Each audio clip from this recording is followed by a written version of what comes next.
So back again with another video, this time with a match review of our F.A Cup third round match at Shrewsbury at the weekend. Like I said on my preview video, it was going to be a tough game. Going back down to League One, you know what it's like, kicking football, poor referees, which I'll touch on during the review. Again, we were almost shafted again by a poor referee. But we started the game in kind of a 4-3-3 formation really. So the formation that I had on the preview video wasn't kind of too far away. Probably the only difference was that we had Jacko in the team, and apparently he picked up an injury before the game, and obviously I had Matete in, and he'd gone to Plymouth just as I was shooting the video. So we started off with Alex Bass in goal. We had Trey Hume right back, we had Dan Ballard, Bailey Wright and Luke O'Nine, so we kind of played with the back four. And then we had Mitchell, Barr and Dan Neal in midfield, and we had Ahmad, Roberts and Jefferson Bennett making his first start on Saturday. So it was kind of a 4-3-3, you know, going back to the days where we didn't have Stewart, or when Stewart was injured, kind of that false nine position. And you could see the lads weren't used to playing that, you know, when we started the game, you know, for the first 15-20 minutes, we got battered by them, you know, they were up for it, they were playing high intensity, you know, we couldn't get a grip of the ball, we couldn't get our passing game together, we struggled, you know, and I thought it was only a matter of time before they got a goal, you know, we were looking, you know, really, we were wobbling a little bit, if I'm honest. But then after that, you know, after about 20 minutes, we started getting into the game. We come back into it. We started getting on the ball a little bit more. Lads trying to sort of got to grips with the formation a little bit. And then, you know, I think it was, you know, towards the end of the first half when Roberts went down, the penalty shout when he booked him for diving, which I thought was absolutely scandalous. So if people think it wasn't a penalty, have a look at this picture. Have a look at that. You tell me it's not a penalty. For me, it was a blatant penalty. Yes, now there's reports saying the referee was kind of obscure. There was a player ran across his vision when he just as the foul happened. But if that's the case, you know, why did he book him? If he didn't see it, why did he book him for diving? And where was his linesman? You know, disgraceful. You know, yet again, referees failing to make the right calls, and ultimately that can cost you in games. You know, it's so frustrating. And then a little bit later, I think Mitchell went down in the box, and yes, that one wasn't quite as blatant, but there was definitely a push in Mitchell's back as he was going to shoot. You know, so potentially we could have had two penalties, but definitely we should have had one. But went into half time at 0-0, and then we come out second half much better. You know, we dominated the game second half. And then when we brought the subs on, you know, Stewart came on, and you know, from there Jack Clark came on as well, and from there we kind of just took the game to them. They kind of ran out with steam, which I thought they might.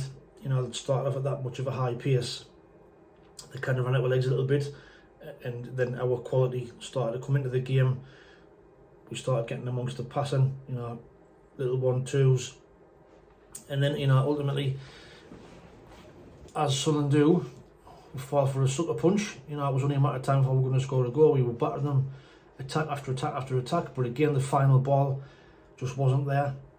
You know, Roberts at times is so frustrating. He does some great things on the ball, but then he wants to beat an extra man or take an extra touch rather than shoot or lay the ball off, and it's so frustrating. I'd love to see him just release the ball a little bit earlier or take a shot. You know, he's got a great left foot on him, just have a dig. But like I say, we're on top, and then, you know, 80th minute, sucker punch, they get a corner. I think Peddington wins a header, it bounces and it just kind of bounces over the top of the defender, and Bass couldn't get there. It went in the corner, so I thought, well, here we go. You know, typical Sunderland, dominated, you know, probably 60-70 minutes of a game, go 1-0 down, and then, you know, and the Sunderland of old probably wouldn't have come back from that. You know, that would have been game over. But to the credit, you know, we stuck to it. We took the game back to them, and then we get the young lad, Rigg comes on. You know, the 15-year-old, you know, became Sunderland's youngest ever outfield player in the club's history. And I tell you what, he looks like he's going to be some player. You know, at 15, he looked composed. He wanted to get on the ball. He was passing the ball forward. He was getting stuck in, and he certainly wasn't out of his depth by a long way. And then he wins the corner. You know, against on the left, tries to get a cross in, comes off the defender. We'll get the corner, and then, you know, finally, after what seems like about 5,000 corners this season, we actually score from a one. Cross comes in. Ross Stewart gets across his marker. Bang, bottom corner. We're back in the game. You know, at 88 minutes, I think it was it, or 90 minutes? You know, right on stoppage time. Thinking, oh, here we go, get them back to the Stadium of Light for a replay. Not what we really wanted, you know, with the games that's coming thick and fast in the Championship at the moment. But then, up pops man of the moment, you know, player of the season. Ahmad gets the ball on the right hand side, cuts inside, lays it to Luke 09, and Luke 09 just smashes it in the bottom corner. Great finish, to be fair. You know, I think he said himself in the interview after the game, he's not used to getting up there. You know, he wasn't been playing in defence this season, but I tell you what, he took it really well. And back to the ground where he scored his first Sunderland goal. So he obviously likes playing at Shrewsbury, but it was a great finish. You know, takes us into the next round, 2-1 win. Overall, like I say, it was a good performance. Take the first 20 minutes out of it, where it was probably expected, where they were going to be right up for it. You know, they're playing higher opposition, chance for a scalp. You know, these teams, I think we're seeing it all weekend, the lower league teams always seem to raise the games against the bigger teams. But we stood firm, we knuckled down, and we got them 2 stoppage time goals. Like I said, the Sunderland of old would have probably just went out with a whimper and faded and probably conceded another. But we're into the next round where we play Fulham. I would have liked a glamour tie, but I would like us to get either a Man City or a Liverpool. You know, it would have been great to go down to one of them type of clubs. But we'll see what Fulham, that's going to be a really hard game. You know, but we've seen in the past where we've gone to Premier League teams and we've been lower league. I think we went to Burnley a couple of years ago in the Carabao Cup and beat them. So, you know, it's not impossible. It'll be a nice day out as well. You know, a nice little ground. But we'll see how it goes. Player ratings. So Alex Bass, I thought he did okay. You know, did he have much chance with the goal? Probably not. But apart from that, I think he did alright. So I'm going to give him a 7 out of 10. Trey Hume again looked decent, and now he's getting a run in the team. 7 out of 10. Ballard and Wright were pretty solid as well. 6.5 out of 10. Luke 19 for me again was man of the match. Like he has been for many times this season. He's been our player of the season so far. He just missed a consistent, like you see, he put his body on the line every game. He gets stuck in, he wins headers, he's physical. You know, he winds their players up. He's just a great player to have on your side. And at the moment, he's undroppable. You know, we have to find a way to fit him in the back 4 or back 5. I think Mitchell and Neil did okay.